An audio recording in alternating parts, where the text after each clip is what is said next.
Glória a Deus. Paz do Senhor, irmãos. Que bom que você escolheu estar aqui conosco essa noite. Eu tenho certeza que Deus tem algo a mais para ministrar aos nossos corações. Certamente Ele já ministrou durante o louvor, durante as orações, intercessão um pelo outro. E agora nós queremos mais do nosso Deus, daquilo que Ele vai ministrar aos nossos corações.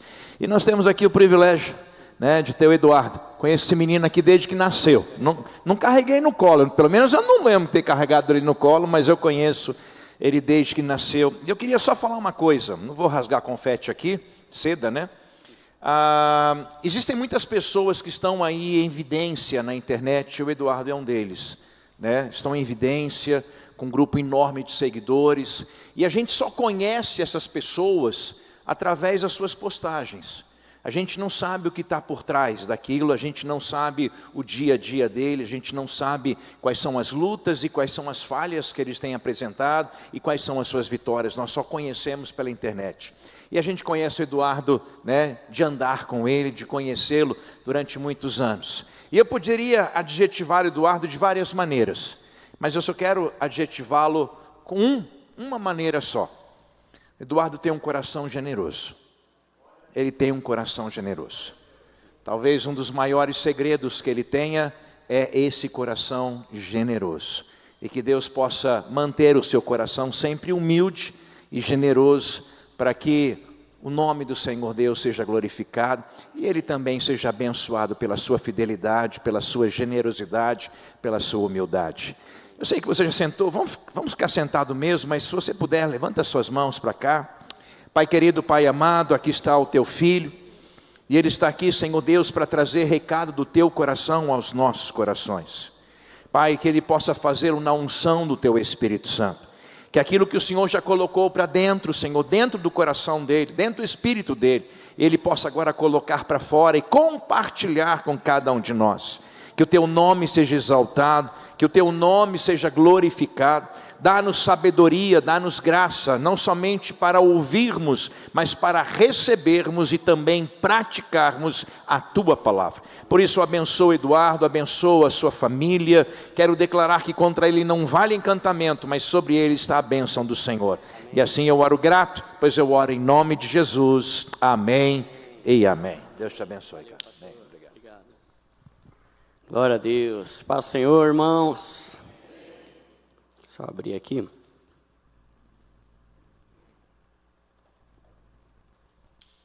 Prazer poder trazer a palavra mais uma vez, principalmente aqui na nossa casa, Sempre muito bom estar aqui. E quando me chamaram, logo eu perguntei, é para falar de dinheiro? Que agora todo mundo só me vê para falar de dinheiro, Aí eu falei para o Oswaldão, Oswaldão, é para fazer o quê? É para falar sobre investimento. Oswaldão, para quem não sabe, é o líder aqui, que acabamos de orar, Aí ele falou, Duda, a gente quer falar sobre isso, A gente quer que você fale sobre isso, mas não uma coisa técnica. Não sobre, o que é um CDB, o que é inflação. Mas a gente quer que você fale sobre finanças, mas uma coisa mais espiritual mesmo. Não só, sobre investimentos financeiros, mas investimento no reino. A gente está num encontro de homens aqui, E por mais que o mundo esteja mudando bastante, a gente ainda tem uma grande responsabilidade com relação a essa parte de grana, O mundo tem mudado muito de uns anos para cá. Olha que interessante, pessoal. Esses dias eu fui num evento e na verdade não lembro quem foi, se foi o Thiago Brunet, foi algum cara aí que eu estava num evento ali, ele falou um negócio que assim, se você pegar do ano de Abraham Lincoln, que foi mais ou menos 1800, até os anos 2000, o mundo mudou mais do que a época de Abraão até Abraham Lincoln. Ou seja, não sei lá quantos, 4, 5 mil anos até 1800, a gente teve menos mudanças no mundo do que de 1800 para cá. E é capaz de o ano 2000 até hoje já ter mudado mais do que no século passado inteiro. O mundo está mudando muito rápido, a formação da família, infelizmente, está mudando muito rápido, Agora, muitas vezes a gente não vê mais o padrão bíblico, que é um homem, uma mulher e com filhos. Hoje em dia, muitas pessoas acabam não querendo ter filho, ou é uma mãe solteira que tem filho, ou duas mulheres, enfim. Mas se a gente for pegar de, 1980 para trás, o homem era o grande provedor da casa. Principalmente se a gente for pegar aqui, há alguns séculos aí, né? O trabalho era o quê? Era caçar um javali, caçar um animal, voltar com ele nas costas, enquanto a mulher cuidava da casa. Esse era o trabalho do homem. A mulher cuidava da casa e o homem saía para caçar, para plantar, para fazer um monte de coisa. Só que com essa mudança do mundo, né? Agora tem a questão das mulheres trabalhando e ok, tranquilo com relação a isso. Mas nós, como homens, ainda temos uma grande responsabilidade como provedor da nossa casa, como o sacerdote do nosso lar, como o cabeça da nossa casa. E a Bíblia fala muito sobre isso. Eu quero compartilhar aqui um texto que Deus me deu. E o que eu quero que vocês entendam, talvez, não sei se o pessoal conhece o meu canal, enfim. Eu não quero que você me veja aqui como um palestrante, tá? Eu não sou pastor, mas eu quero que você relacione isso que eu vou falar mais como uma pregação do que como uma palestra de um coach. Porque absolutamente tudo que eu vou falar aqui é com base bíblica. E inclusive já prepara a tua Bíblia aí, porque a gente vai usar ela bastante hoje, tá?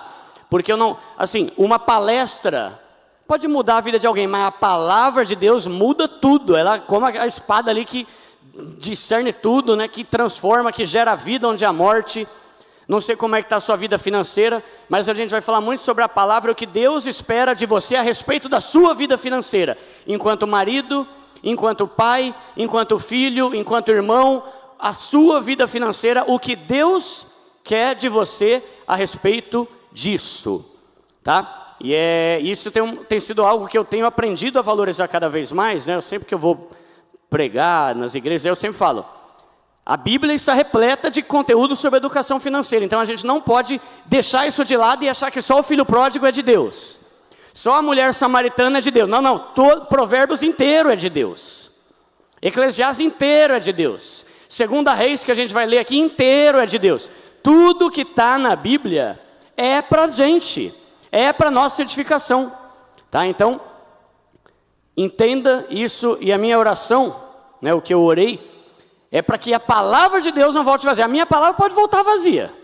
Se eu falar uma coisa aqui, pode ser que não dê nada na vida de ninguém, mas a palavra de Deus não volta vazia, e é ela que eu quero que a gente tome posse aqui, e a gente vai estudar a respeito disso tudo, amém? Então, prepara a sua Bíblia aí, tá? Primeira coisa que eu quero falar aqui, é que Deus nos fez para a gente ser cabeça e não cauda. Deus nos criou para que a gente seja multiplicador, para que a gente transborde, para que a gente seja canal de bênção na vida dos outros. Amém? Se você for ler lá em Deuteronômio, acho que é Deuteronômio 28, não anotei, tem lá a lista. Se você obedecer a minha voz, se você não se desviar nem para a direita nem para a esquerda, eu vou fazer tudo isso. Aí ele começa a falar um monte de coisa. Você vai ser cabeça e não cauda, você vai prosperar, você vai emprestar para os outros e não vai ter que pedir emprestado para ninguém. Só que quando a gente vê o cenário de hoje, em especial no Brasil, a maioria das pessoas está endividada, lascada financeiramente. 80% das famílias brasileiras estão endividadas. E se a gente pegar que a maior parte do Brasil é formada por cristãos, vai ter muito crente que está todo lascado financeiramente. E aí eu trago aqui, Deus te chamou para ser um multiplicador e não para ser um devedor. Amém? Só que aqui eu quero fazer um ponto que é muito importante. Quando a gente fala de dinheiro, é sempre um negócio complicado, né? Porque a Bíblia fala muita coisa e aí cada um interpreta de um jeito e a gente tem dois extremos errados. Primeiro, é falar que o pobre é amaldiçoado, e a segunda é falar que o rico é idólatra, é ganancioso, é avarento. Não tem nada a ver.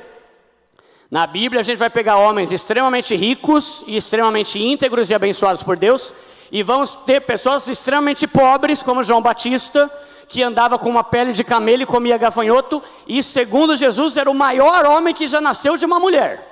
Então a primeira coisa que a gente tem que entender, esquece esse papo dos amigos de Jó. Nossa, Jó, você está passando por um perrengue aí, hein? Deve ter pecado, hein? Que foi que você fez aí, hein? Ah, você fez alguma besteira para Deus estar pesando a mão. Deus não estava pesando a mão nada, não tinha feito coisa errada nenhuma. Existem pessoas que são pobres e estão vivendo super corretamente diante de Deus, pessoas ricas que estão super corretas, e pessoas pobres que estão assim porque está fazendo besteira, e pessoa rica que está rica porque foi pilantra. Tá? Então, não tem como a gente generalizar isso, mas o que eu posso te falar, Deus não te chamou para ser um devedor com nome sujo no SPC e na Serasa. Isso não glorifica o nome dele. A palavra de Deus fala o que lá? O apóstolo Paulo fala o que? Quer comais, quer bebais, fazei tudo para a glória de Deus. A minha vida financeira e a sua está glorificando a Deus, ou a gente está mais queimado que não sei o quê? Está com o nome mais sujo que pau de galinheiro, como falam aí, né? Como é que está a sua vida financeira? Vamos falar sobre isso aqui hoje, mas lembra e fica com isso. Deus não te chamou para ser um cara que está na pindaíba lascado, devendo para todo mundo e pedindo dinheiro emprestado para todo mundo. Ele chamou você para ser canal de bênção e abençoar quem está nessa situação. Tá? E eu vou falar, eu já passei por situação que eu era o outro lado ali. Eu estava a pessoa que não tinha R$1 no bolso. Eu já fui em acampamento aqui na igreja, porque doaram para eu ir. Porque eu não tinha condição. Só que a minha oração sempre foi, Deus, eu não quero ser um dependente de dinheiro dos outros. Eu quero ser a pessoa que vai abençoar a vida dos outros. Amém? Então vamos lá, pessoal. Isso aqui, para começar. Então, investir, né?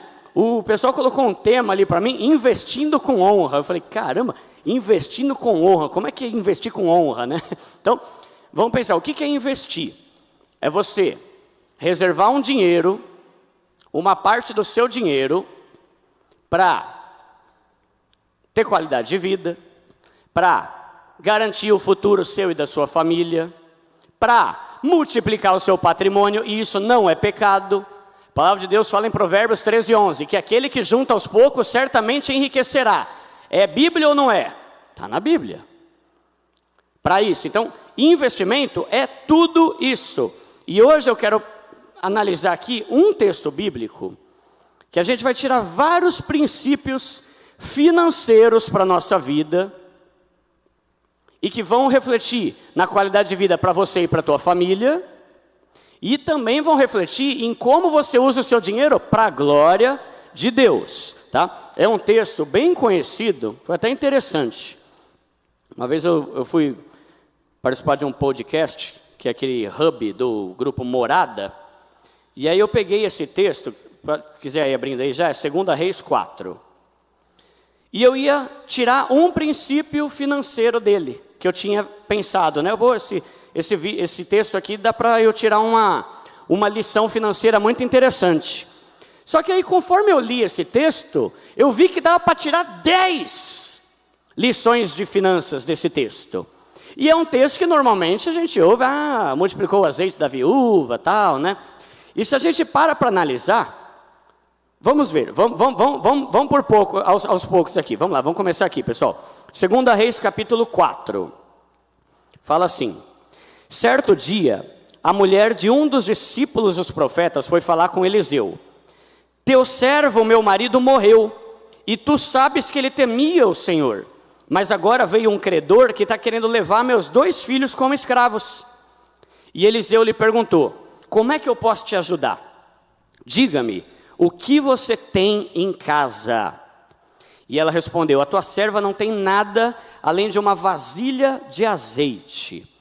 Então disse Eliseu, vá pedir emprestadas vasilhas a todos os vizinhos, mas peça muitas, e depois entre em casa com seus filhos e feche a porta.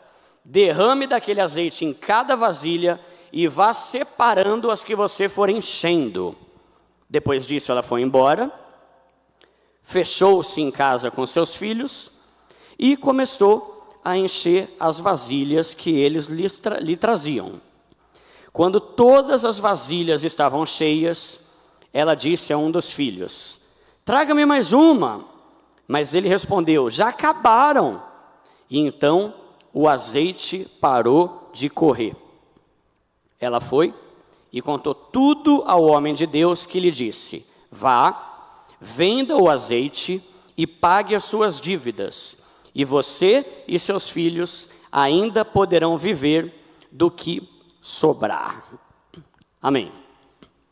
Então, texto que é super conhecido, né, por muita gente. Vamos começar pegando aqui o contexto histórico, né? Nessa época, estava bem complicada a época ali de Elias, Eliseu, do rei Acabe, Jezabel, né? Para quem acompanha, havia muita idolatria no reino, e Deus usou a vida de Elias e Eliseu ali como voz profética, né? Para trazer novamente as pessoas a Deus, né? Aos caminhos do Senhor, e eles criaram ali uma espécie de escola de profetas. Se vocês lerem aqui em outros textos e tal, desde 1 Reis lá, já fala sobre os discípulos dos profetas. Então imagina que essa escola de profetas era tipo um seminário. Na verdade, não sei nem como explicar isso, porque tem pouquíssima informação sobre isso e a Bíblia não fala muito. Mas o que se imagina era que ela era como se fosse um seminário, e eles juntavam uma comunidade com vários homens que estudavam a Bíblia que tinha, no caso, né, a Torá, né? Eles aprendiam, eles eram ministrados pelos profetas, em especial Elias e depois Eliseu. Eles viviam numa comunidade, e se você for ler em algumas passagens aqui, daqui para frente, no capítulo 6 já tem de novo aqui também, por exemplo, os discípulos, os profetas disseram a Eliseu. Aí, esse começo aqui do capítulo que a gente leu, a gente vê, né, que a mulher de um dos discípulos dos profetas foi falar com Eliseu. Então, primeira coisa, aqui, pessoal, a gente vai ter que especular um monte de coisa. Vamos imaginar o texto para que a gente consiga extrair princípios financeiros disso aqui. O que tem na Bíblia é isso. A Bíblia não fala quem era o cara, não fala de que ele morreu, não fala por que como que era a vida dele com a família, só fala, morreu, e a mulher e os 2 filhos se lascaram. Aí eu estava dando uma analisada, tem algumas fontes históricas bem antigas dos próprios judeus, de antes de Cristo, que acreditam que esse cara era Obadias. Não Obadias o profeta, um outro Obadias que está lá em 1 Reis 18. Não sei se vocês lembram dessa passagem, mas é uma situação em que Jezabel queria matar todos os profetas, e aí Elias, né, estava ali na época de Elias, e tinha um profeta chamado Obadias, que era um dos discípulos de Elias, que escondeu 100 profetas, se não me engano numa caverna, eu acho, não tenho certeza. Só sei que ele dividiu 50 caras num lugar, 50 no outro, escondeu, sustentou esses caras, para que Jezabel não matasse esses profetas. Mas isso é uma especulação e a gente não tem como ter certeza. Só o que a gente sabe é que era um discípulo dos profetas, era um homem de Deus, era um homem íntegro, mas morreu. Então vamos analisar versículo por versículo aqui, ó. Certo dia, a mulher de um dos discípulos dos profetas foi falar com Eliseu: teu servo, meu marido, morreu, e tu sabes que ele temia o Senhor. Então a primeira lição que a gente traz aqui: crente também morre. Crente também passa por aflição. Crente também é vítima de desemprego. E aí já começamos a fazer a reflexão aqui. Se você morrer hoje, tua família vai estar bem ou mal? Principalmente levando em conta que talvez você seja o maior provedor financeiro da sua casa. Se você partir amanhã, como é que vai estar a sua família? Vamos pensar aqui, por exemplo, na pandemia. A pandemia foi terrível. Pessoas aqui da nossa igreja, homens de Deus da nossa igreja aqui faleceram. Muita gente aqui da nossa igreja ficou desempregado. Pessoa íntegra, temente a Deus, correta, desempregada. Estava vendo esses dias numa estatística, só em 2021, 1.400.000 empresas quebraram. Imagina quantos cristãos não foram mandados embora. Se isso acontecer, como é que você vai estar? Se você é o responsável por cuidar da sua família, como é que a sua família vai ficar se você partir? Está amarrado, Duda, não vai acontecer isso. Aconteceu com um homem aqui que era discípulo de Eliseu.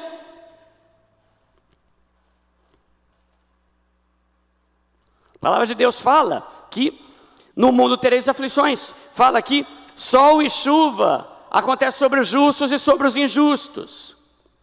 Vou dar um exemplo.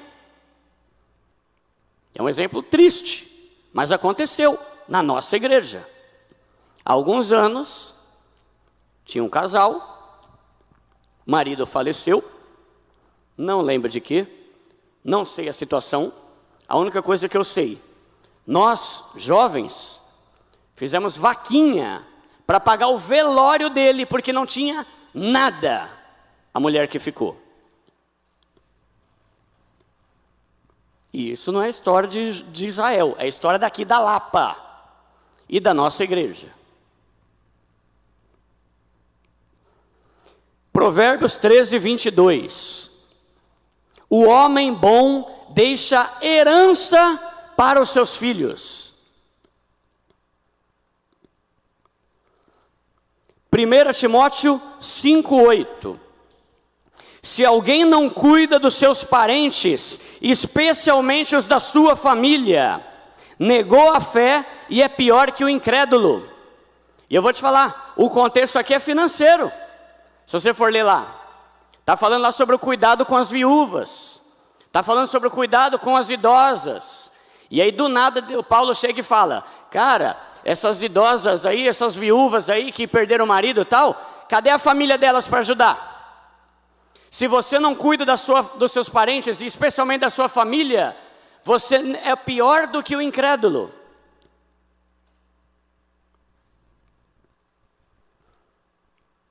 Se você morrer, o que vai ficar para a sua família hoje? Você, homem de honra.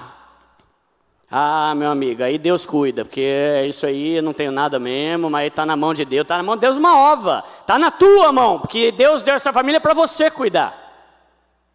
Vai deixar sua dívida? Está na Bíblia, irmãos, está na Bíblia. Tá? Não é, isso aqui não é princípio de coach, não. Isso aqui não é princípio de Pablo Marçal, não é princípio de homem mais rico da Babilônia, é Bíblia. Cadê? Você está cuidando da tua família? Esse cara aqui não cuidou. Vamos continuar. Versículo 2.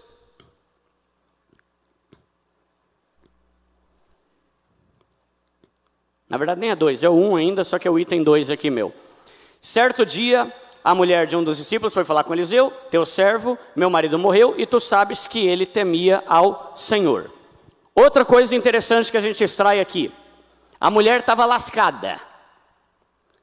Gente, se teu nome sujo na Serasa é ruim, imagina você estar com risco de perder seus 2 filhos como escravo, por causa de uma dívida. Ela estava desesperada, ela estava agoniada. O que ela foi fazer? Foi procurar um homem para ela se abrir. E eu te pergunto, quantas pessoas sabem da sua vida financeira?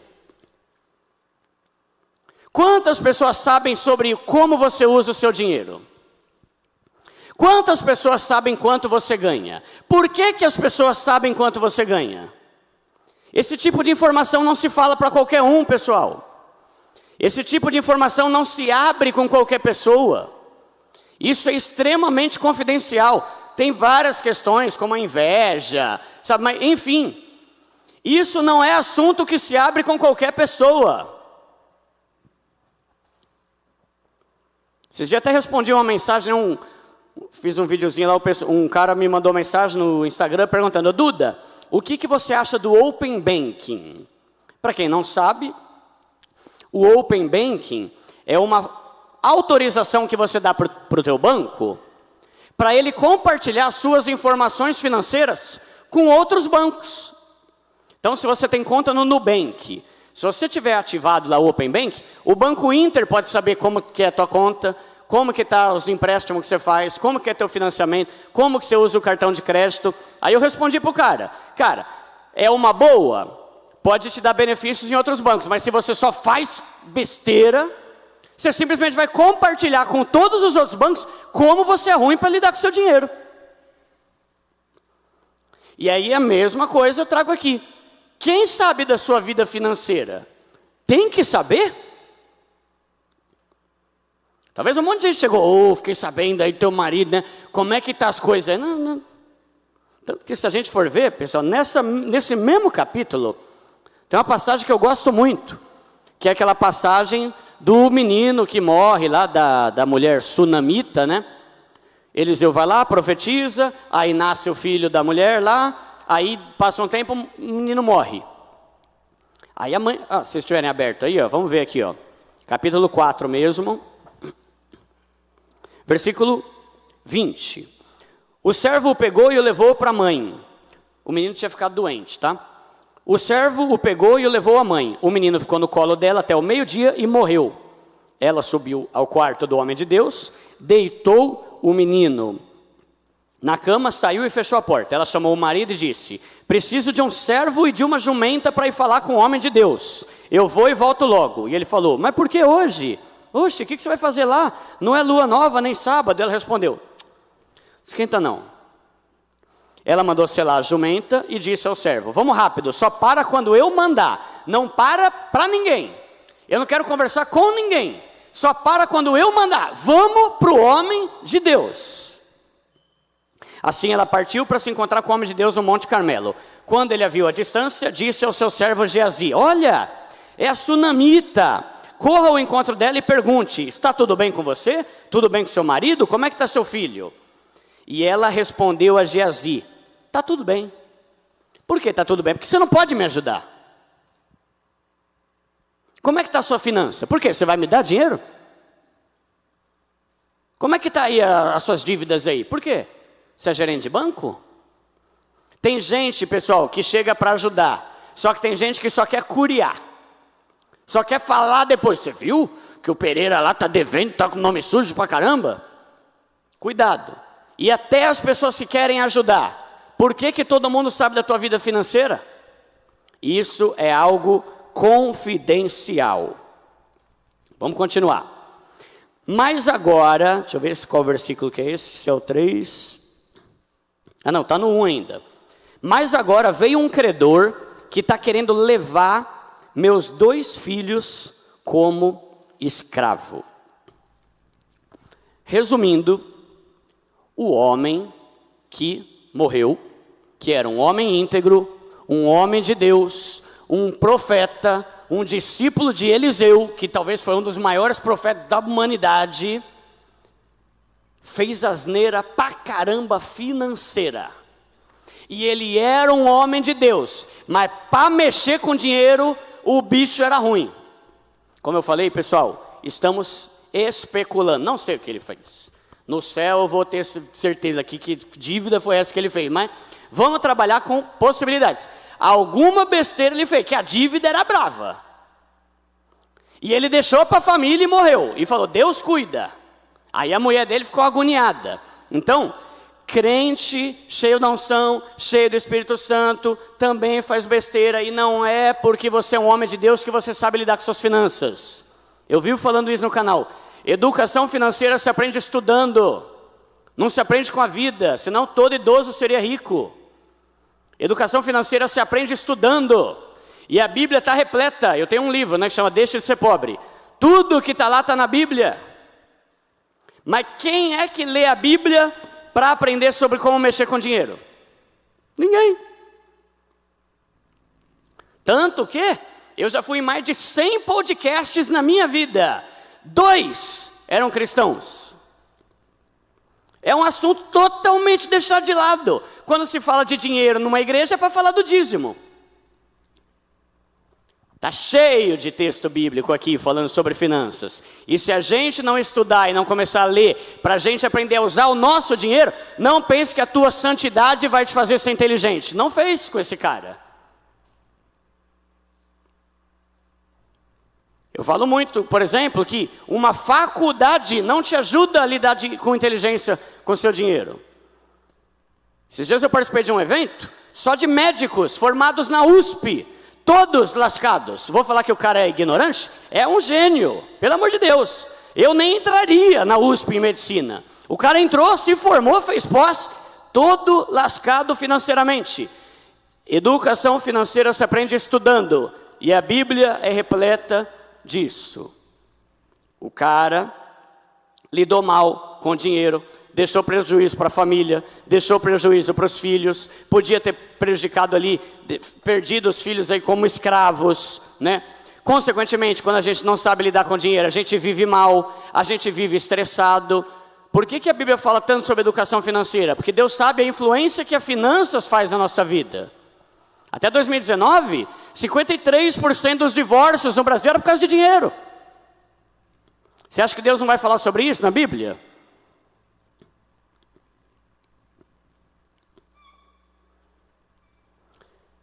Educação financeira, saber lidar com o seu dinheiro de forma inteligente, vai te dar saúde emocional. Esses dias eu gravei um vídeo com uma moça que ela é lá do Sul, ela é PhD em finanças comportamentais. Galera, mal eu fiz faculdade, a mulher fez faculdade, pós-graduação, mestrado, doutorado, pós-doutorado em finanças comportamentais. O que é isso? Como as finanças alteram o nosso comportamento. É muito provável que muitos problemas que você tenha, tem raiz no problema de dinheiro. Só que a gente não percebe. Nossa, bem, como você anda estressado. Nossa, bem, por que você está com essa cara? Nossa, por que você está ansioso? Nossa, por que você está com depressão? Nossa, por que você está desse jeito? Problemas financeiros acabam com a nossa saúde emocional. E acabou com a saúde emocional aqui da mulher e dos filhos. E vou te falar, os credores estavam no direito deles. Se você for ler aqui em Levíticos, em Êxodo, alguns versículos, fala, tá certo, pode levar como escravo mesmo. Era o costume da época. Tanto que tinha gente naquela época que quando estava devendo muito, ele se entregava como escravo para quitar a dívida. Imagina se a Casas Bahia começa a fazer isso. Vai ter mais funcionário que a Amazon, o negócio, né? Eles estavam no direito dele, eles podiam fazer isso. Hoje a lei não permite, mas como é que estão as suas dívidas? Você está devendo para quem? Por que a gente normalizou ter dívida? Não é todo mundo tem e... Quem foi que normalizou que você que nasceu para ser um multiplicador, hoje convive amigavelmente com 80 dívidas e sobra isso aqui do teu salário para você curtir com a sua família? E não estou falando que no mundo a gente não vai ter aflição. Tem gente que está com dívida porque passou perrengue. Vamos pegar o caso, por exemplo, da pandemia. Pastor Rômulo tem uma contabilidade. Imagina o baque que não teve as entradas financeiras na empresa dele por causa da pandemia. Tem coisa que a gente não tem controle. Mas eu te pergunto, supondo que você esteja todo endividado, por que você está todo endividado? Se você foi chamado para ser um transbordador e não um devedor.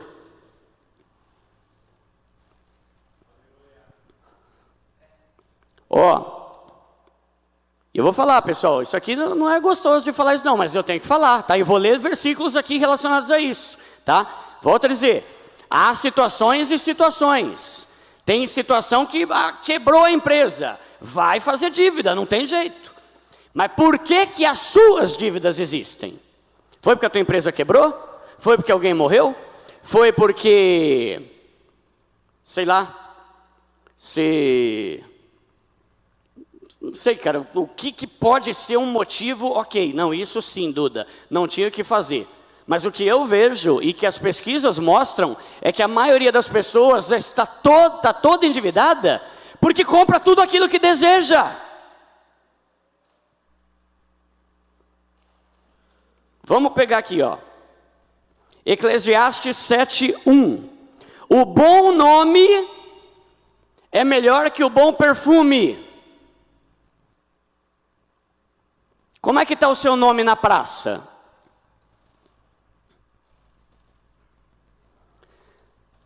Nome sujo não traz glória para Deus. Duda, mas aconteceu isso, então resolve. E a gente vai ver já já sobre isso. Como eu falei, esse texto é muito rico de princípio financeiro.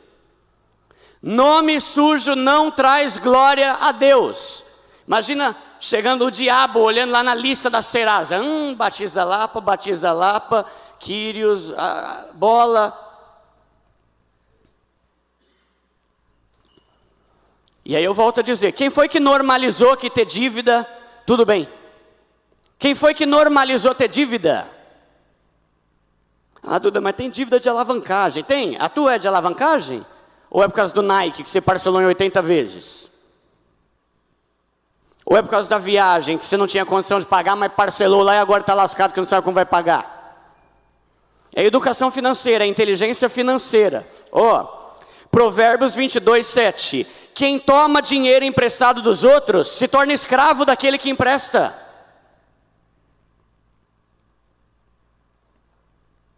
Está na Bíblia. Por que a gente não lê esse versículo? Por que todo mundo sabe o Salmo 23? Todos nós sabemos o Salmo 121. Eleva meus olhos, que glória. Mas por que ninguém vê que Provérbios fala que aquele que fica pegando emprestado vai se tornando escravo de quem está emprestando?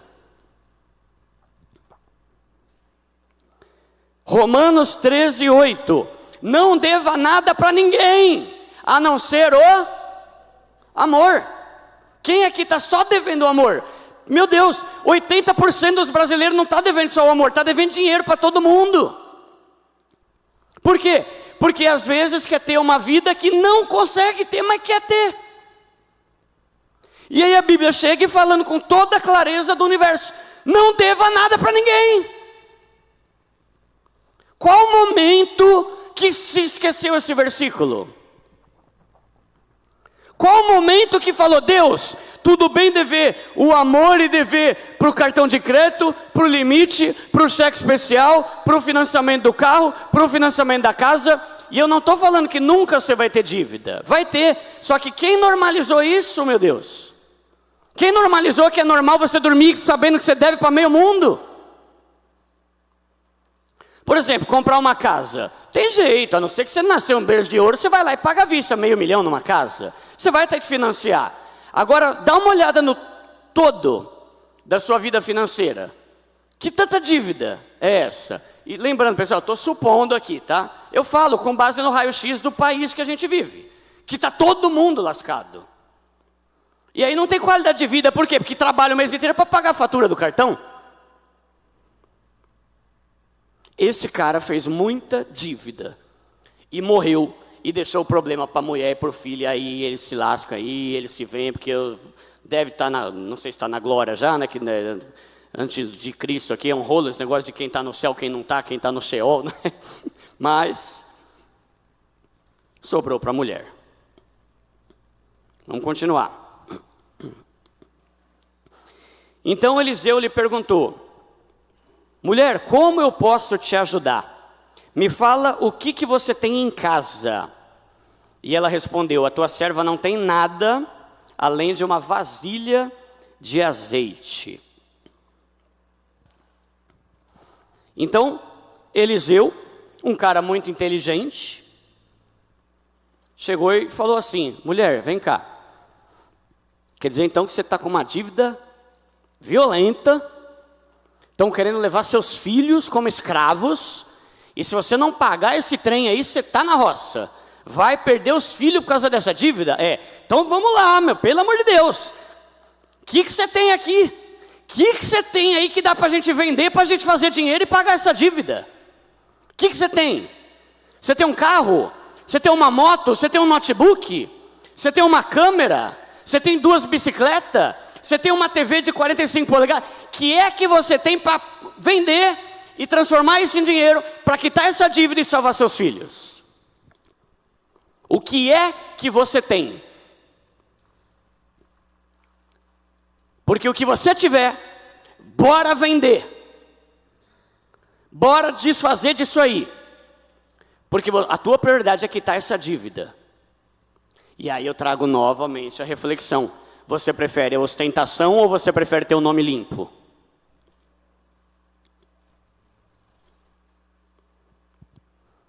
Você prefere ser aquela pessoa que está toda lascada, devendo para meio mundo, mas que anda de Nike e iPhone?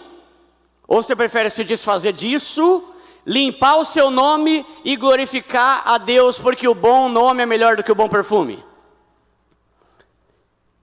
Ela não tinha nada, e já vamos falar sobre isso. Mas e se ela tivesse, será que ela estaria disposta a vender? Ou a prioridade dela era a ostentação, mais do que limpar o nome e não dever nada para ninguém, que é a orientação que Deus dá?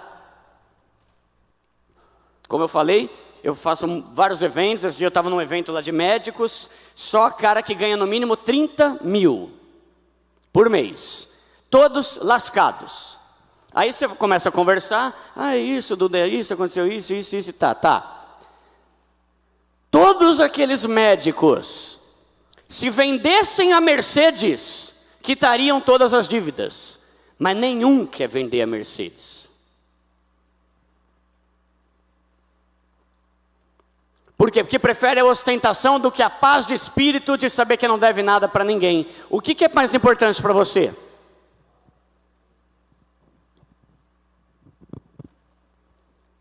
Talvez a sua dívida não seja tão grave quanto a dessa mulher. Mas por que você não vende umas coisas que você tem na tua casa e quita suas dívidas e para de ficar com esse nome sujo aí? Que não glorifica a Deus em nada. Quem é que quer fazer isso? E aí a gente vem para o segundo ponto ainda dentro desse versículo, que é o princípio dos bens duráveis e bens não duráveis. O que é um bem durável? É tudo aquilo que você compra que se torna seu patrimônio, que é um bem que vai durar. Bem não durável é um bem que você gasta o seu dinheiro e depois de pouco tempo, acabou. É um prazer temporário. Eu uso muito exemplo, né, porque eu falo para meio secular, né, mas falo de balada, falo de bebida, falo dessas coisas. Mas enfim, pensando aqui no ambiente cristão, um bem não durável, viagens, roupas caras, bens duráveis, coisas que podem ser convertidos em dinheiro se você precisar. E não estou falando que você não pode curtir. Claro que pode e deve. A Bíblia fala, né, que é bom que o homem goze o fruto do trabalho dele. A gente tem que curtir, tem que viajar, tem que aproveitar. Deus se alegra com isso. Só que peraí, para quem está todo endividado, está vivendo assim, sabe, curtindo, gastando tudo como se não houvesse amanhã. Então eu te pergunto, você, se você falecer, né, tá meio tenebroso aqui a pregação, né? Mas eu estou trabalhando em cima do texto aqui. Se você morrer, o que você vai deixar de patrimônio para tua esposa e para seus filhos? Só memórias? Lembra daquela viagem para a Bahia? Ela vai fazer o quê? Vai vender a memória para pagar a dívida? O que você tem de patrimônio que pode ser convertido em dinheiro se acontecer algum perrengue na tua vida? Nada? Você só gasta com prazeres temporários? Só gasta com curtição, com comida? Qual que é o seu patrimônio hoje? Foi a primeira coisa que Eliseu perguntou para a mulher. O que o teu marido te deixou de patrimônio para a gente vender para fazer dinheiro? Nada. Um vaso. Uma botija.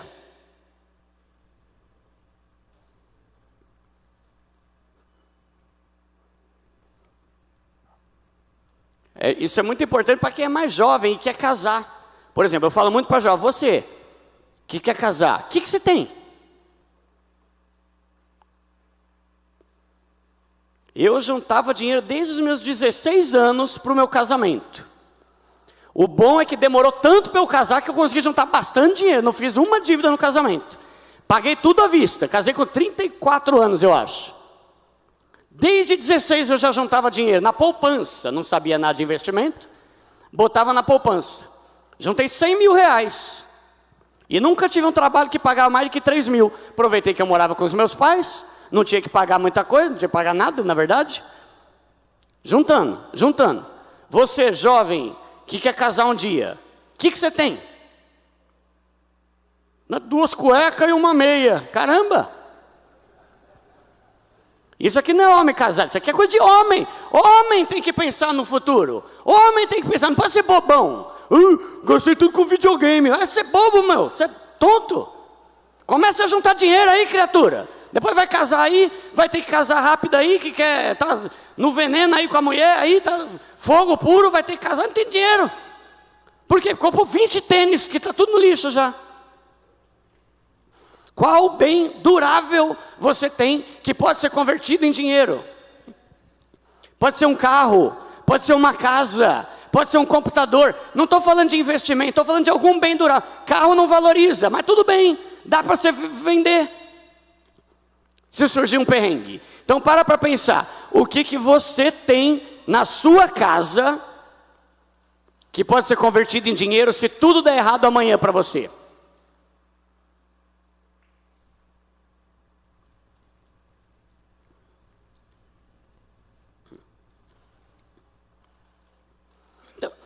Vocês estão vendo que é princípio financeiro que a gente está tirando do texto aqui. Era um homem de Deus que não se preocupou, aparentemente, com nada disso.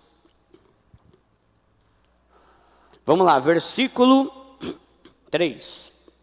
Tem que correr aqui. Não, está de boa ainda, né?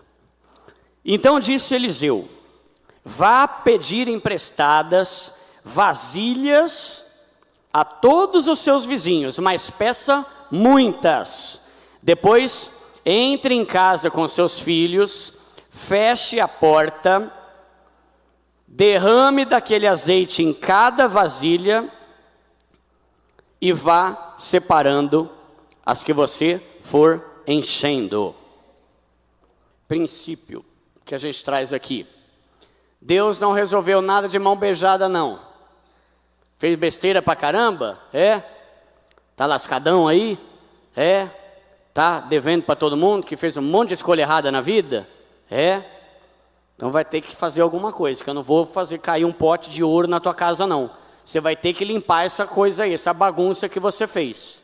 No caso, não era nem a mulher que tinha... Não sei, né? Pode ser que... Você vê, eu estou julgando o cara, pode ser que a dívida era da própria mulher que fez, né? Mas vamos botar nas costas do homem aqui, né? Você fez isso aí? Vai ter que pegar a vasilha aí. Não, Deus, não tem como você mandar um querubim ungido aí e fazer alguma coisa, fazer um milagre. Não. Vai trabalhar. Você não tem competência? Você não tem competência, você não tem capacidade? Vai fazer alguma coisa. O que você faz para resolver os seus problemas? Será que a gente já está tão acomodado a uma vida financeira ruim que a gente nem faz nada para sair disso? Fomos chamados para sermos multiplicadores, para transbordar e não para ser devedor todo lascado. O que é que você e eu estamos fazendo para resolver os nossos problemas? O que a gente está fazendo para resolver as nossas dívidas?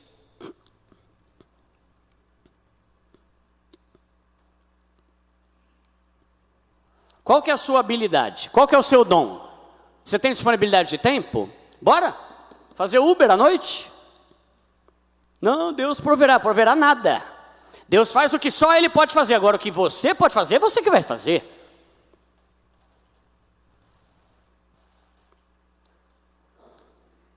E uma coisa também que eu gosto de falar, pessoal, desculpa fazer referência às coisas do meu canal, mas é que é o dia inteiro pensando nisso, né? E fazendo eventos, essas coisas. Uma frase que eu sempre falo, e que dá para a gente pegar aqui também. Para de depender do dinheiro dos outros para resolver seus problemas. E começa a fazer o seu próprio dinheiro. Nessa época aqui já existia empréstimo. Nessa época aqui já existia agiota. Desde lá do Egito já tinha esses negócios. Ele falou aqui, vamos tentar pegar um empréstimo? Ele falou aqui, ô mulher, ô viúva, vamos fazer mais 2 cartão de crédito? Vai ter o cheque ali, o limite especial ali, 12 pau, ó. Delícia, paga aí na hora, depois você fica devendo para o banco em vez de dever para esses caras aí. Não? Vamos pegar um dinheiro com agiota? Tem até lei, né, que não dá para cobrar muito, que você tem que cobrar pouco, tem os juros baixos aí, vamos fazer. Em nenhum momento ele falou para ela, pega emprestado com alguém. Por que a gente é viciado em ficar pegando dinheiro dos outros, em vez de fazer o nosso próprio dinheiro? Ele falou, vamos trabalhar, pega a vasilha aí, vamos fazer uma venda de azeite aqui. Bora fazer uma renda extra, vamos trabalhar, fazer alguma coisa diferente. Você não tem capacidade? Você não é homem? Tua família lascada lá e você querendo ver jogo todo dia?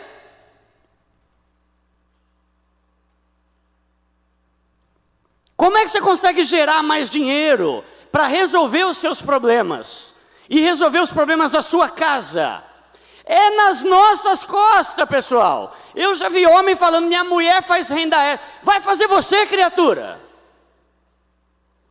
Claro que a mulher pode fazer também, mas querer que a mulher faça enquanto o cara fica em casa no sofá? Larga a mão, você sem vergonha.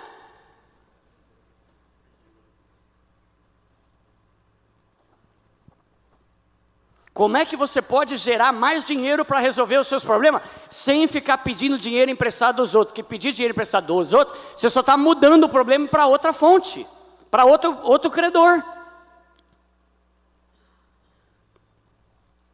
Vamos ler rapidinho aqui, Provérbios 6, isso aqui, se vocês puderem abrir.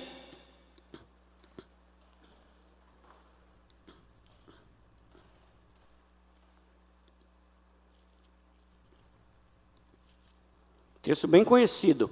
Provérbios 6, começando no versículo 6. Olha para a formiga, preguiçoso. Reflete nos caminhos dela e seja sábio. A formiga, esse bicho que a gente pisa, ela não tem chefe, não tem supervisor, não tem governante, e ainda assim trabalha e armazena suas provisões no verão e na época de colheita junto o seu alimento. Até quando você vai ficar deitado, preguiçoso? Quando vai acordar do teu sono, tirando uma sonequinha aqui, cochilando um pouquinho, cruzando um pouco os braços para descansar? A sua pobreza vai te surpreender como um assaltante. E você vai começar a passar necessidade como um homem armado sobrevém inesperadamente. Para de depender. Você sabe que tem um cara que eu não lembro quem comentou um negócio que eu achei muito interessante. Eu não lembro exatamente como que era, mas era algum comentário de um grande teólogo, não lembro se era Moody ou se eu estou falando besteira, mas enfim, é um cara que falou assim: o cartão de crédito foi uma ótima ferramenta para fazer os homens parar de depender de Deus. O cartão de crédito, essa possibilidade de ficar pedindo empréstimo toda hora e pegando dinheiro dos outros, foi uma ótima oportunidade para fazer eu e você pararmos de depender da fonte que é o Senhor. Deu ruim? Faz empréstimo. Deu ruim? Em vez de orar e pedir a Deus sabedoria, faz mais um cartão de crédito e usa lá à vontade o limite. Depois vai chorar. Olha o diabo, o que está fazendo com a minha vida? Não, o diabo tem nada a ver. Princípios financeiros que a gente tem que trazer. Agora eu saí aqui, mas vamos lá, vamos continuar. 2 Reis, capítulo 4. Depois disso, ela foi embora, se fechou em casa com seus filhos e começou a encher as vasilhas que eles lhe traziam. Aqui, pessoal, o princípio que eu extraí assim, ela fez o que ele mandou, pela fé. E aí, trazendo para esse lado, não importa quanto você trabalha, quanto você estuda e quanto você se esforça, sempre a sua fé e a sua confiança tem que estar no Senhor, que é quem provê tudo para a nossa vida, independente do quanto você seja bom. Imagina que o Eliseu chega e fala, começa a pedir dinheiro emprestado. Imagina que alguém chega e fala, ô Silveira, sai aí no teu prédio, descendo andar por andar, pedindo panela. Mas o que eu vou falar? Só pede. Nossa, mas vou ficar pedindo um monte? É. E ela foi e pegou um monte. E ela não duvidou da palavra que o homem de Deus, né, Eliseu, tinha dado para ela. A fé dela, eu peguei uma frase aqui, em algum comentário que eu li, não lembro qual. A fé dessa mulher foi medida pelo número de vasilhas que ela trouxe. Se ela tivesse tido pouca fé, ela talvez pegaria 3 vasilhas, 4, não sei o que ele vai fazer. Ela pegou um monte. E a Bíblia fala que o justo viverá pela fé. Apesar de tudo, apesar de todo o esforço, a gente tem que confiar em Deus. E aí eu te pergunto, você coloca diante de Deus a sua vida financeira? Eu coloco diante de Deus a minha vida financeira ou não? Quanto a gente tem dependido dele a ponto de orar bastante por isso? Quanto a gente tem confiado em Deus? Quanto a gente tem crido que Ele é poderoso para fazer algo maravilhoso? Ela pegou as vasilhas. Ela creu. E Deus multiplicou. Porque ela creu. Você pode trabalhar. Você pode fazer renda extra. Você pode fazer Uber. Você pode fazer não sei o quê. Você pode vender doce. Pode passear com um cachorro. Mas se a sua fé estiver em Deus, Ele pode não apenas fazer você acumular dinheiro, mas multiplicar esse dinheiro sobrenaturalmente. Porque Ele faz milagre, a gente não faz. A mulher conseguiu pegar as vasilhas. Até aí nada resolvido. Bem, vou vender as vasilhas agora. Não posso, que é emprestada. Tem uma passagem em 2 Reis 13, 14 a 19, que eu fiz uma referência, né, com relação a esse, né, que eu peguei essa frase. A fé dela foi medida pelo tanto de vasilha que ela trouxe. Tem uma passagem, eu não lembro o contexto, pessoal, mas é 2 Reis 13, do 14 ao 19. O rei Jeoás, cara, eu não lembro se era os assírios, sei lá quem que era, só sei que era um povo que estava em guerra com eles lá, o povo de Israel. Pessoal, talvez está tudo errado o contexto aqui, tá? Mas eu vou falar e depois você lê lá. Que eu ia ler, acabou que não deu tempo. Só sei que era um povo, era um rei, Jeoás, que estava lá sendo atacado. Aí ele chega no profeta, que acho que era Eliseu mesmo, se não me engano. E ele fala, ô Eliseu, ajuda aí, meu. O negócio tá louco, meu. O pessoal aí, o povo ali, os assírios, sei lá quem que era, tá querendo detonar a gente, tá querendo matar a gente. Aí ele falou, é? Então vamos fazer um ato profético aqui, ó. Você pega essas flechas aqui, ó, separa aí várias flechas, pá, e lança. Vai ser um ato profético com relação a você ser forte. Não lembro se ele dá o contexto exatamente, mas enfim, era um ato profético como uma resposta para essa situação que ele estava passando de medo do inimigo. Aí o rei Jeoás foi lá, pá, uma, pá, 2, pá, 3. Tá bom, Eliseu? Aí Eliseu fica bravo. Ele fala, caramba, 3 flechas. Essas flechas aí simbolizavam a tua vitória sobre o povo que está querendo te invadir. Agora, porque a tua fé foi pequena e você só lançou 3 flechinhas, você só vai ganhar 3 vezes deles. Se tivesse lançado 20, ia ganhar 20. Se tivesse lançado 1000, ia ganhar 1000 e ia ser vencedor sobre esse povo o resto da vida. O cara só tirou 3. Depois você lê, tá? Talvez eu falei as coisas aqui erradas, aqui, os textos, as referências, mas a ideia do texto é essa. Ela creu. E ela falou, eu vou pegar trocentas mil vasilhas aqui, vou pegar até lá em Osasco, eu vou andando aqui de casa em casa, vou pegar um caminhão, meu, alguém traz um caminhão de tanta vasilha que eu vou trazer. E Deus honrou a fé dela. Você está colocando diante de Deus a tua situação financeira? Porque Deus pode multiplicar o resultado do seu trabalho. Só Ele pode multiplicar. Continuando. Quando todas as vasilhas estavam cheias, ela disse a um dos filhos: traga-me mais uma. Mas ele respondeu: já acabaram.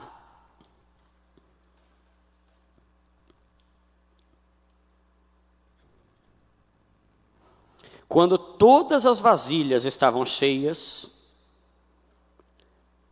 ela disse a um dos seus filhos: traga-me mais uma. Mas ele respondeu: já acabaram. Houve um milagre ali, é difícil saber como é que isso aconteceu, né? Fico imaginando, acho que no The Chosen tem um episódio lá que eles mostram como multiplicou o vinho lá e tal, né? Fico pensando, como é que foi isso? Porque ela tinha a botija de azeite dela. Deus usou o que ela tinha. E talvez, não sei, ela começou a jorrar ali, derrubar o azeite nas outras, e ia enchendo todas. Mas a dela, a principal, a primeira, não acabava nunca. E aí, mais uma vez eu trago, nós fomos feitos para transbordar. Nós fomos feitos para multiplicar. Nós fomos feitos para ser canal de bênção. Há momentos na vida em que a gente vai passar por dificuldade. Jó também passou sendo o cara mais íntegro do planeta. Vai acontecer. O problema é quando a nossa vida se resume a isso, a uma vida na pindaíba sempre.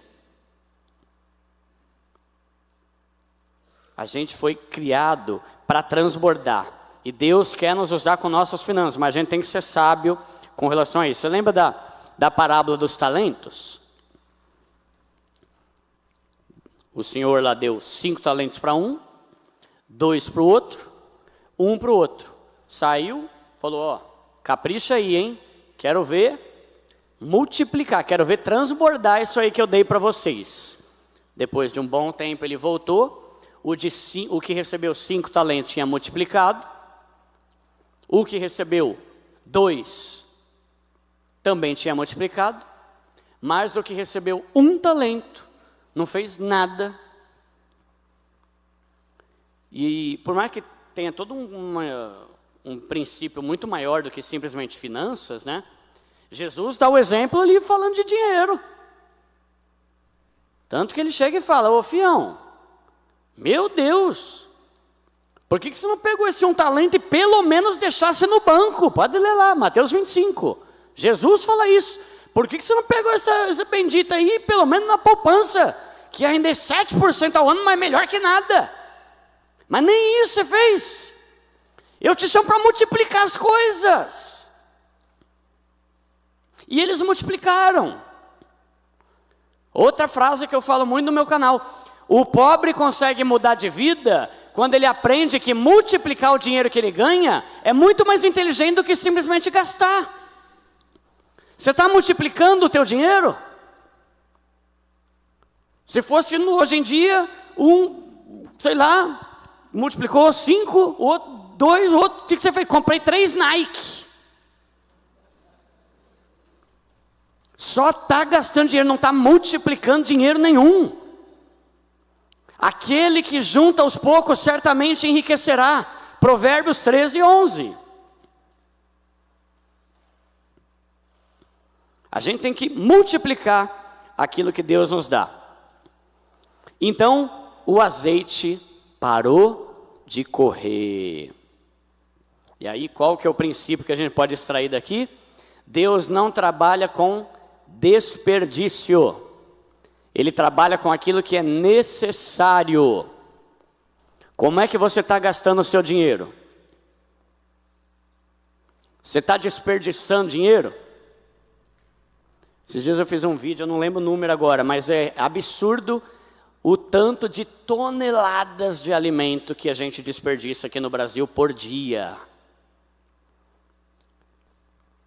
Deus foi enchendo, enchendo, enchendo, acabou as vasilhas, então acabou o azeite. Parou aí. Vocês lembram lá quando Jesus faz a multiplicação de pães? Ele chega e acontece a mesma coisa, né? Os pães, tem a multiplicação dos pães também no The Chosen, né? Ele vai botando na cesta e não acaba nunca a cesta. Ele falou, caramba, de onde está vindo tanto pão? Tinha 5 pães. Todo mundo comeu? Jesus perguntou, comeu Jesus, tá? Todo mundo comeu. Ah é? Então faz o seguinte, separa todo o pão que sobrou, porque a gente não vai desperdiçar nada. Jesus não gosta de desperdício. Será que a gente está desperdiçando nosso dinheiro? E aí uma outra coisa, um outro princípio que dá para a gente trazer aqui. Cuidado com os pequenos gastos que você tem na vida. Muitas vezes não são os grandes gastos que estão te levando para a pindaíba, para o buraco. São os pequenos gastos toda hora. São os gastos pequenos. Tem um texto, acho que é Eclesiastes, que fala, cuidado com as raposinhas, porque são elas que devastam o seu campo sem você perceber. O campo lá na época, né, era aqueles matão, sei lá como que é, milho, cana, sei lá o que se plantava, trigo, né? Aí, de repente, você vai ver, tá tudo zoado o campo lá. E o que está acontecendo? É as raposinhas que estão vindo por baixo, você não vê elas. E elas estão devastando os seus campos. Às vezes é o seu dinheiro nas pequenas coisas que pode estar prejudicando a sua vida financeira. Estou correndo aqui, pessoal, que já deu ali. E ela foi e contou tudo ao homem de Deus. E essa é a parte principal. Acho que eu vou ter que parar por aqui, pessoal, por causa do tempo, mas ela fez e ela voltou e falou, está aqui, cheio da grana, o que eu faço? O que eu faço agora?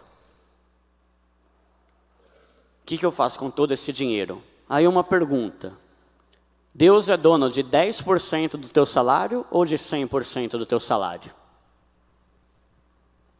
Deus é dono de tudo o que você tem ou só de uma pequena parte que tanto crente ainda insiste em tentar provar que não é mais necessário na época da graça? Se você faz um caso desse, por causa de 10%, como é que você fala que tudo na tua vida é de Deus? E aí, pensando que tudo o que você tem é de Deus, a tua vida, teu ministério, a tua família, a tua saúde, as tuas finanças, eu te pergunto, você está usando o seu dinheiro de uma forma que agrada a Deus ou não? Será que eu estou usando o dinheiro que Deus me dá da forma que agrada a Ele ou não? Quando ela estava com dinheiro, ela voltou lá e falou, Eliseu, me ajuda, agora tem um monte de dinheiro aqui, o que eu faço? Deus, ganhei um dinheiro que tem minhas dívidas, o que o Senhor quer que eu faça com o meu dinheiro? Se a gente for pensar, o que é que Deus ama? Até separei aqui, vou ler rapidinho. Provérbio 19, 17. Quem dá aos pobres empresta a Deus, e Ele retribuirá o bem que fazemos. Tem aquela passagem que não vai dar tempo de eu ler, Mateus 25 também, da ovelha e dos bodes, né, das ovelhas e dos bodes. Jesus chega lá, conta, né, o texto, lá, a história. Quando que a gente te viu, não vai dar tempo de eu ler, infelizmente, pessoal, mas espero que vocês lembrem, se não conhecem, leiam Mateus 25. Deus, quando é que foi que eu te dei, eu te vesti? Quando é que eu dei de beber? Quando é que eu te dei de comer? Quando é que eu fui te visitar? E Jesus fala, cada vez que vocês fizeram essas coisas para um dos meus pequeninos, vocês fizeram para mim. Qual foi a última vez que você gastou seu dinheiro para dar roupa para alguém? Qual foi a última vez que eu gastei o meu dinheiro para pagar comida para alguém que está passando fome? Qual foi a última vez que eu usei o meu dinheiro? Tudo isso é dinheiro, pessoal. Roupa, comida, bebida, ajudar doente. É com dinheiro que a gente resolve isso. Qual foi a última vez que a gente usou o nosso dinheiro da forma que Deus mais ama? Se a gente for ler lá em João 3,16. Porque Deus amou o mundo de tal maneira que deu seu Filho unigênito, para que todo aquele que nele crê não pereça, mas tenha vida eterna. Amém? João 3,16. Se você vai lá, eu até acho muito curioso isso. 1 João 3,16 fala, Deus deu a vida por todas essas pessoas. Deus deu a vida pelo mundo. Agora você, como é que você consegue ver teu irmão passando fome, passando sede, passando frio, e não faz nada para ajudar. Se Deus deu a vida por essas pessoas, como é que você só gasta dinheiro com relógio? Se Deus deu o Filho dele por pessoas, por que a gente só usa nosso dinheiro com bens? Deus não morreu por Nike, Deus não morreu por iPhone, Deus morreu por pessoas que estão passando fome, que estão passando sede, estão passando frio, que estão na cadeia, que não tem ninguém para visitar. Como a gente está usando nosso dinheiro da forma que Deus usaria? Pensa comigo, se Jesus ganhasse 10 milhões de reais, sei lá que dinheiro que tinha naquela época, como você acha que ele usaria esse dinheiro?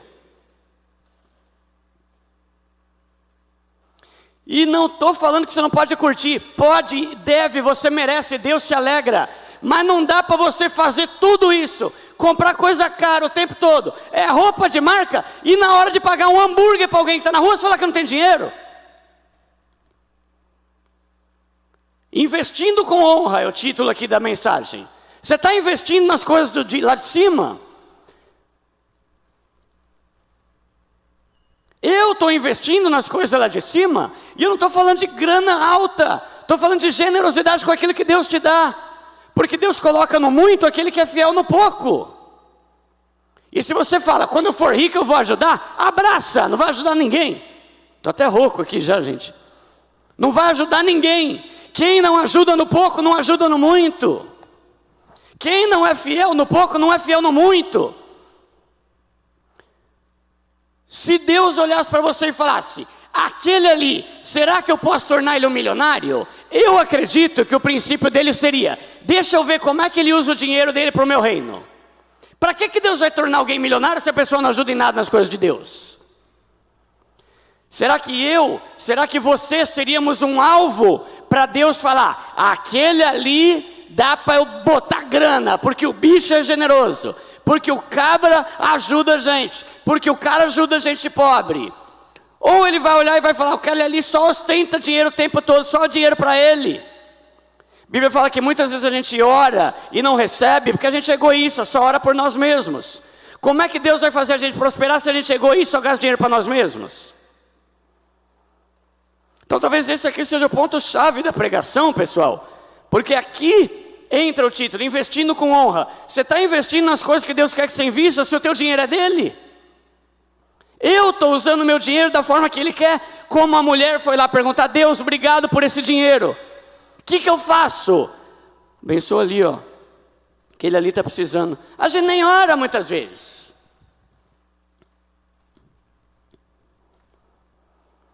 E para finalizar, vou ter que pular 2 textos aqui, mas a resposta de Eliseu, pega essa grana, quita suas dívidas e o resto você curte com seus filhos. Voltando ao que é importante, Deus fez a gente para ser multiplicador, não para ser devedor. Pega esse dinheiro aí, ô viúva, o que eu faço?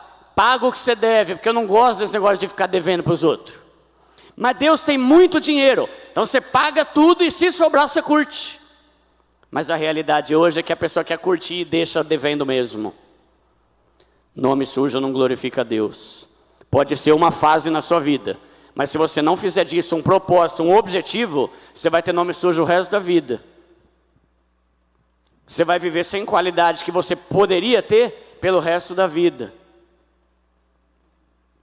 Então a minha oração, irmãos, vou parar aqui. A minha oração é para que Deus nos dê sabedoria para a gente usar o nosso dinheiro, tanto para sustentar a nossa casa e a nossa família, quanto para sustentar a futura família de quem ainda não é casado, quanto para garantir um futuro estável para a nossa família, caso a gente de repente não esteja mais aqui, e também usar o nosso dinheiro para a glória de Deus. O nosso dinheiro tem que ser usado para a glória de Deus, e quanto mais generoso você for, mais Deus vai te abençoar. Quanto mais você usar o teu dinheiro, o dinheiro que Ele te dá para Ele, para as coisas dEle, mais Ele vai te dar. Não tem por que Ele não te dar se você é uma pessoa generosa. Não tem por que Ele não confiar em você se Ele está vendo que você ama o próximo, ama aqueles por quem Ele morreu. E Deus não se impressiona com valor. Deus não se preocupa se é 1000, é 10, que Ele se impressiona, entre aspas, né? É com amor e generosidade. Quem impressionou Deus na Bíblia? É com fé e amor. É o centurião. Nem mesmo em Israel vi tanta fé. Parabéns, centurião. Foi a viúva pobre que deu 2 moedas. Vem cá, pessoal, tá vendo aquela viuvinha ali, ó? Foi a que deu mais, a que eu mais admirei. Foi o menino que tinha 5 pães e 2 peixes. Falou: Deus, é tudo que eu tenho. Minha família vai passar fome se eu te der, mas faz aí um milagre. Coloca tudo que você tem nas mãos dele. Coloca suas finanças na mão dele. E ele vai te fazer prosperar. Ele vai te fazer multiplicar. E se você já está com a vida em ordem, começa a ser mais generoso. Começa a ser mais generoso. Pessoal, isso eu posso falar para finalizar. Eu tenho experimentado na minha vida. Quanto mais eu aumento minhas ofertas, e isso não é barganha. E eu já deixei bem claro para Deus: Pai, o Senhor não tem obrigação nenhuma. Se quiser, tira tudo de mim. Eu volto a ser CLT lá em Santana de Parnaíba, lá trabalhando na escola lá. Mas quanto mais eu aumento minhas ofertas, absurdamente mais eu ganho. A minha meta é um dia dar 50% de tudo que eu ganho para a oferta e ficar com os outros 50%. E se aumentar, porque eu já vi gente aí que é 90% e fica com 10%. Aumenta a sua generosidade. Não por ser zoião. Não por tentar ganhar Deus. Vou pagar aqui para ver se Deus quita meu boleto. Não, não. Por amor e por generosidade. Você vai ver se Deus vai abrir as portas do céu e fazer chover mais ainda na sua vida. Amém, irmãos? Eu vou orar aqui. Desculpa ter passado do horário aí, pastor, tem que acabar um pouco antes aí por causa do... Nem sei se vai ter coisa lá fora? Vai? Tá. Então eu vou só orar aqui. Pai, nós queremos te louvar, ó Deus, pela tua palavra, Pai. É a tua palavra que faz tudo, não é a minha palavra, não é a minha voz, não é o meu conhecimento, não são os meus exemplos. É a tua palavra que não volta vazia, Pai. E nós queremos, ó Pai, ser canais de bênção nas suas mãos, ó Pai. Nós queremos ser multiplicadores. Nós queremos transbordar, ó Pai. Nós queremos, ó Pai, que as nossas finanças glorifiquem a Ti. Nós queremos que as nossas finanças, ó Pai, sejam usadas para o crescimento, para o avanço do Teu reino, para o sustento de pessoas pobres, para a viúva, para os órfãos, para pagar acampamento para adolescente que não tem dinheiro. Nós queremos, ó Pai, que nosso dinheiro seja usado para sustentar missionário. Nós queremos ser parte, ó Pai, daquilo que o Senhor tem para fazer nesse mundo com o nosso dinheiro. Então, nos ajuda a ser generoso, Pai. Nos ajuda, ó Pai. Nos ajuda a olhar para o Teu reino. Nos ajuda a usar o nosso dinheiro de uma forma que Jesus quer que a gente use, Pai. E assim nos faça transbordar. Porque o Senhor nos chamou para sermos multiplicadores. E tudo, absolutamente tudo, é só para a Tua glória, Pai. É só para a Tua glória. Claro que ter uma boa qualidade financeira vai nos dar qualidade de vida com nossa esposa, nossos filhos, nossa família. Vamos poder ter um carro legal, poder viajar, e não há erro nisso. Mas o mais legal, Pai, é a gente poder transbordar nas coisas do Teu reino. E nós queremos ser usados com as nossas finanças para multiplicar e transbordar, Pai. Obrigado pela Tua palavra. Perdão, ó Pai, se eu me excedi em alguma coisa, Pai. Mas eu quero que o pessoal saia daqui lembrando disso. Que nós somos chamados para multiplicar. E queremos investir, ó Pai, o nosso dinheiro, o nosso tempo, a nossa família, os nossos bens, as nossas habilidades.